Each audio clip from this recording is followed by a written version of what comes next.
Today's briefing focuses on a major question shaping the Middle East. Why does Iran appear not afraid of the United States and Israel? This is not a simple issue of emotions or propaganda. It is based on strategy, military planning, regional influence, and political calculations. In this briefing, I will explain the key reasons, based on facts, historical patterns, and current realities. Iran's approach is not built around the idea of defeating the United States or Israel in a traditional direct military confrontation. Instead, Iran has developed a strategy designed to prevent such a confrontation from happening in the first place. This is the foundation of what security experts describe as deterrence. In simple terms, deterrence means convincing an opponent that the cost of attacking will be so high that the attack will not be worth it. Iran's leadership understands that the United States has unmatched global military power, including advanced air superiority, naval dominance, satellite intelligence, cyber capabilities, and rapid deployment forces. Iran also recognizes Israel's technological edge, intelligence reach, and precision strike capabilities. Iran does not ignore these realities. It has studied them closely for decades. Because of this, Iran does not attempt to compete with the United States or Israel in the same categories. Iran does not try to match American aircraft carriers or stealth fighter fleets. It does not try to build a military structure designed for large-scale invasion or long-distance power projection. Instead, Iran focuses on one central goal: making sure that any military action against Iran produces immediate and painful consequences. The goal is not necessarily to destroy the opponent, but to create enough damage, disruption, and uncertainty that the opponent becomes cautious. This is a defensive strategy, but it is also a strategic one. Iran's deterrence model is built on the belief that modern wars are not decided only by military strength.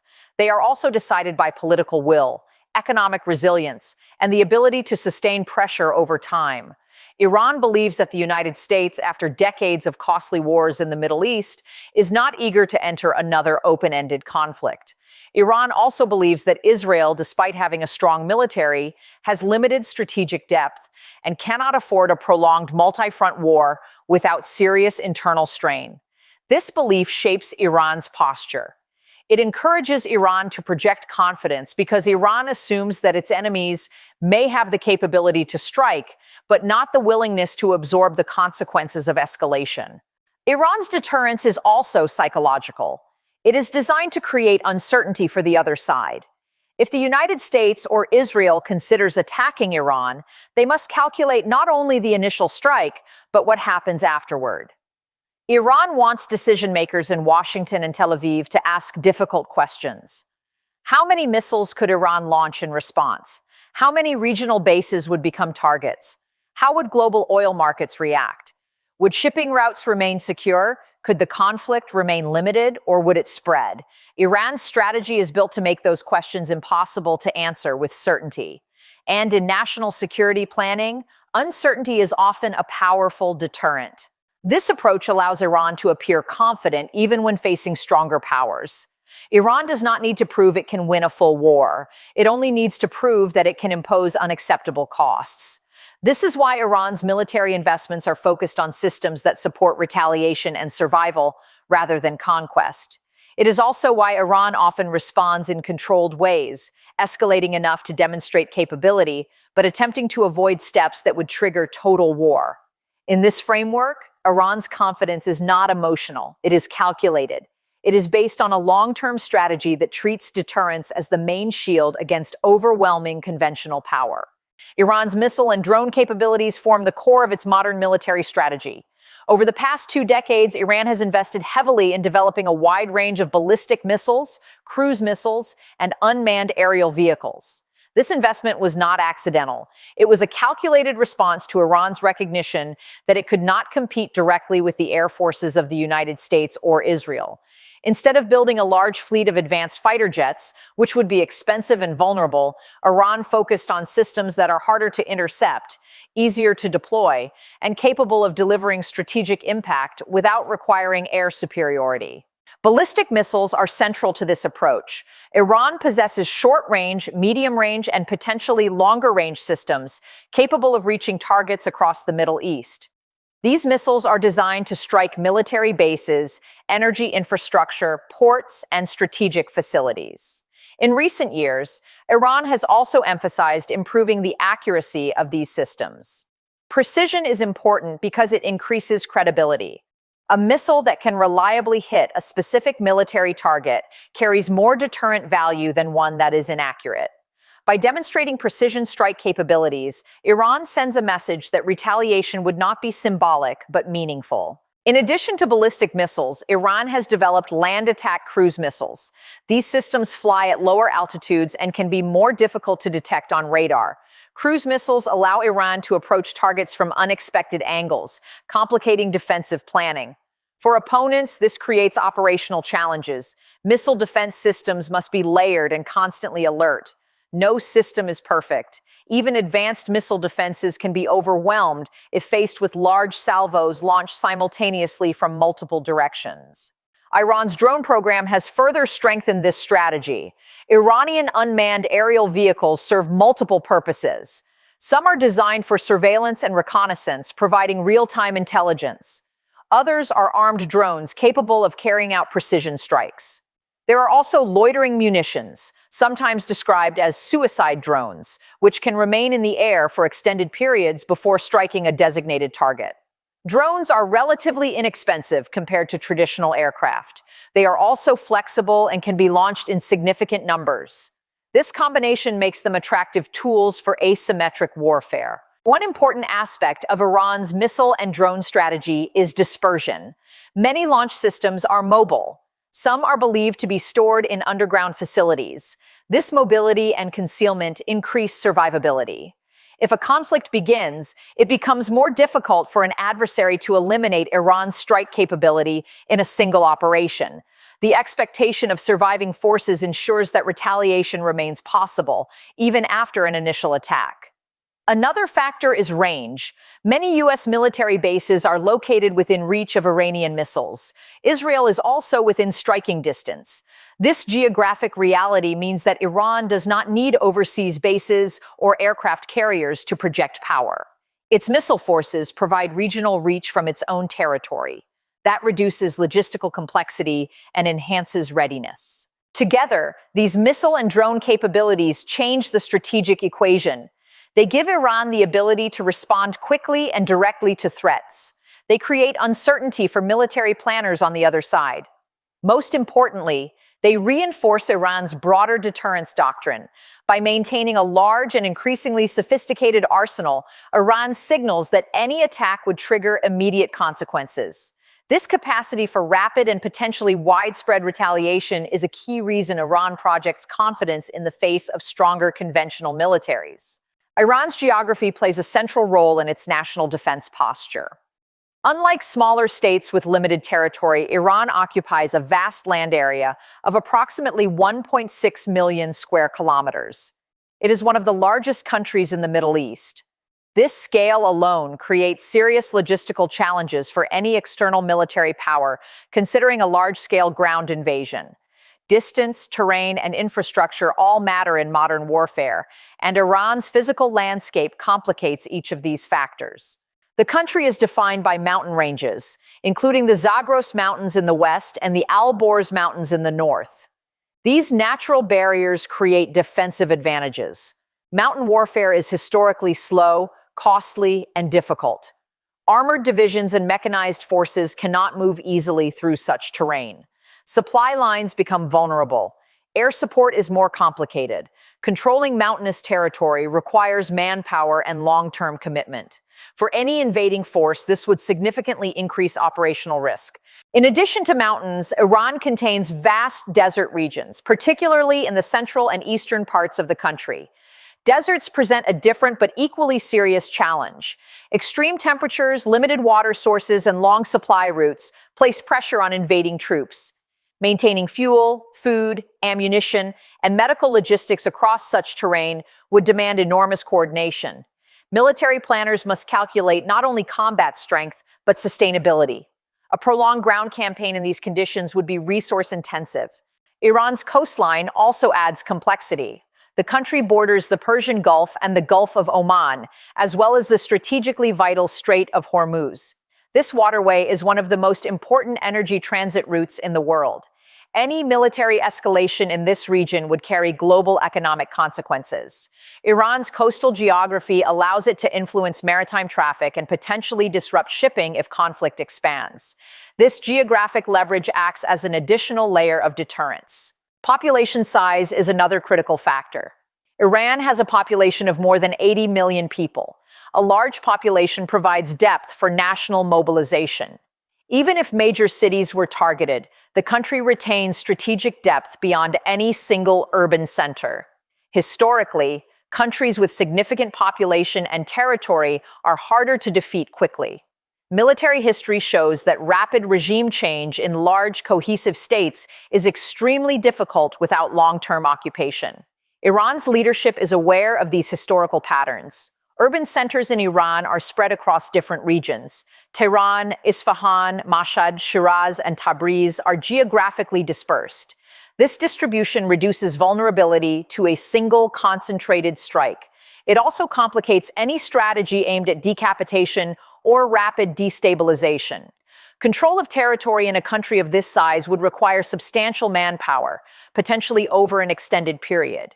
Iran has also invested in infrastructure that complements its geography. Reports suggest the existence of underground facilities, hardened military installations, and dispersed missile storage locations. While exact details are not publicly confirmed, such infrastructure would further complicate attempts at eliminating Iran's defensive capabilities quickly. From a military planning perspective, geography does not guarantee victory. However, it raises the cost of action. Iran's size, terrain diversity, and strategic coastal position mean that any direct invasion or prolonged conflict would likely be complex, expensive, and unpredictable. This reality is factored into Iran's strategic calculations. It contributes to the perception that while Iran may face superior firepower, it is not easily subdued. Iran's regional influence is a central pillar of its broader security doctrine. Over the past 2 decades, Iran has invested in building relationships with allied governments, armed groups, and political movements across the Middle East.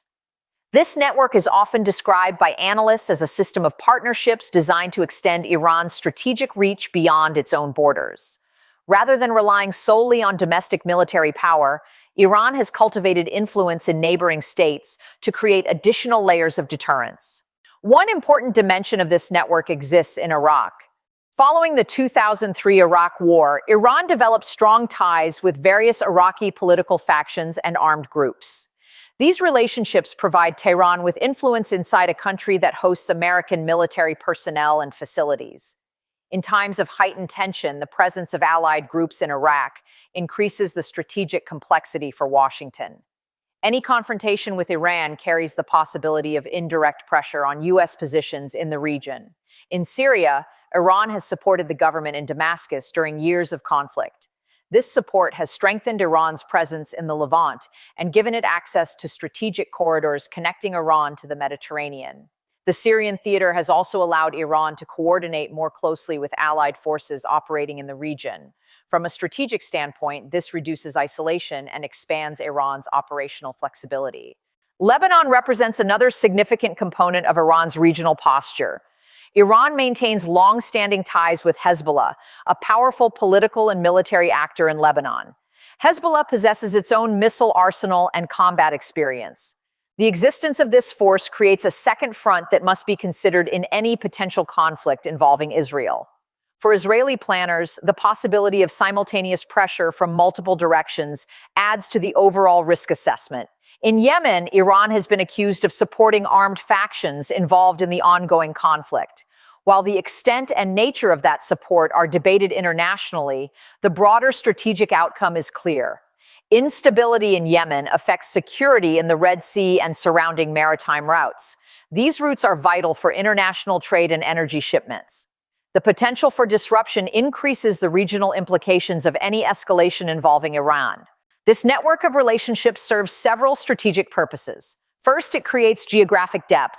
Instead of defending only its own borders, Iran's influence stretches across multiple theaters. Second, it distributes risk. If Iran itself is targeted, pressure can emerge in different locations. Third, it complicates decision-making for adversaries. Military action against Iran cannot be evaluated in isolation. It must account for possible ripple effects across Iraq, Syria, Lebanon, and beyond.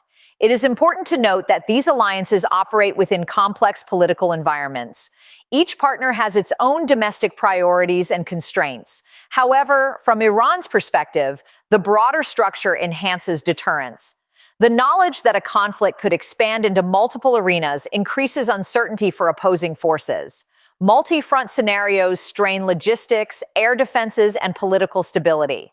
By maintaining influence through regional actors, Iran has effectively created an interconnected security framework. This framework does not eliminate vulnerability, but it reduces strategic isolation. It reinforces the message that confrontation would not remain contained. Instead, it would likely involve several interconnected battle spaces, each carrying its own risks and consequences. Iran's strategic confidence is also shaped by its assessment of American and Israeli political calculations. Military capability is only one part of decision-making in modern conflicts. Political leadership must consider domestic opinion, economic stability, alliance commitments, and long-term strategic priorities. Iran closely studies these factors. It does not evaluate its opponents based solely on weapons systems. It evaluates them based on political constraints. In the case of the United States, recent history plays a major role. The wars in Iraq and Afghanistan lasted for many years and required significant financial and human resources. These conflicts shaped American public opinion and foreign policy debates. Over time, there has been growing caution within the United States about entering large-scale, open-ended wars in the Middle East. Iran observes these debates carefully. Iranian policymakers analyze statements from U.S. officials, congressional discussions, defense budgets, and election cycles. They look for signs of hesitation or strategic fatigue. The United States is also managing global commitments beyond the Middle East. Competition with China, security obligations in Europe, and other international priorities require attention and resources. Iran calculates that Washington may be reluctant to open another major front that could divert focus from these broader strategic goals.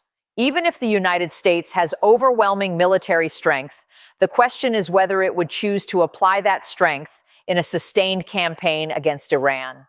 This uncertainty forms part of Iran's deterrence logic. Economic considerations are equally important. A large-scale conflict involving Iran could disrupt global energy markets, particularly through the Strait of Hormuz. Oil price spikes would have global consequences, affecting not only regional states but major economies worldwide. American policymakers must consider these economic ripple effects. Iran understands that global market instability could create political pressure on governments engaged in conflict.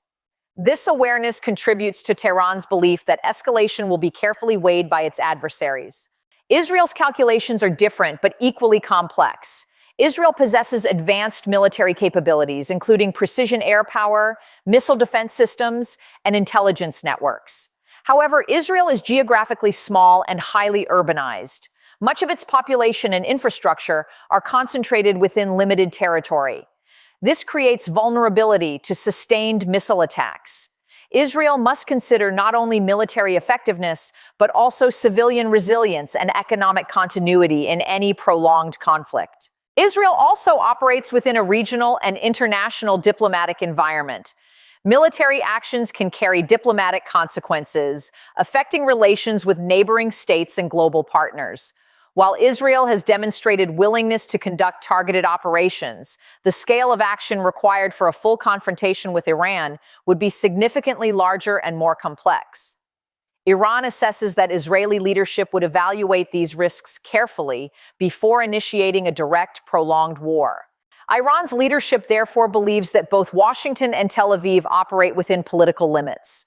Elections, public opinion, economic pressures, and alliance dynamics all shape decision-making. This does not mean Iran assumes immunity from attack. Rather, it believes that escalation will be measured and calculated on the other side as well.